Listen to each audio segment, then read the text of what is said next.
One of them is that winners and losers have the same goals. Everybody wants the results. Let's say you have 100 people apply for a job. You got a new job opening.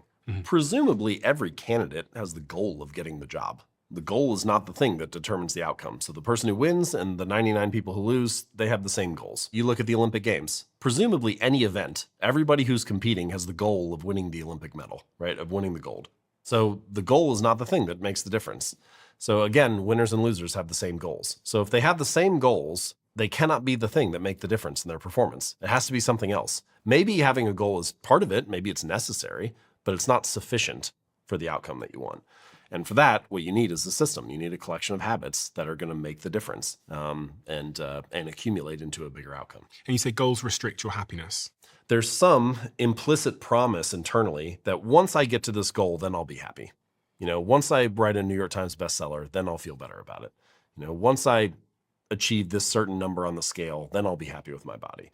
Once I get to $1 million in revenue, then I'll be happy with the business. And so you're kind of constantly pushing happiness off to the next milestone and thinking that once you get there, then finally you'll be satisfied. But I think, in fact, the better way to do it is to fall in love with the process, to fall in love with the lifestyle. Then you can be happy along the way and still achieve the goals as you go, still achieve the milestones. For a long time, I had trouble with this question of, do I have to be dissatisfied if I want to be driven? Yeah. Do you have to be dissatisfied to be driven? Because to me, I felt like there's where I'm at right now, and there's where I want to be. And so there's this gap, and that gap is dissatisfaction. That gap is, you want it to change. You want it to close. And it's also what is motivating and driving you is to try to close that gap. And so the healthiest answer, maybe the answer is yes, I don't know. But the healthiest answer that I've come up with is imagine like an acorn falls from a tree. It manages to take root, becomes a seedling and then a sapling, and eventually grows into this mature oak tree.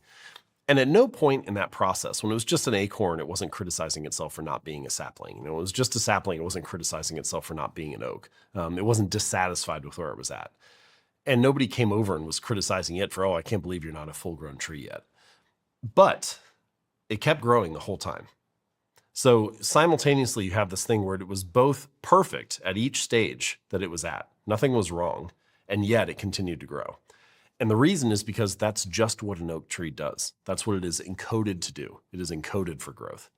And so when I look at myself, I think if I put myself in the right position, that's how I feel about it. I am perfectly happy with where I'm at each stage, and yet I'm encoded to grow, right? I'm encoded to keep going. And so I can both be driven and be satisfied. I can both be appreciative of the moment and still moving forward.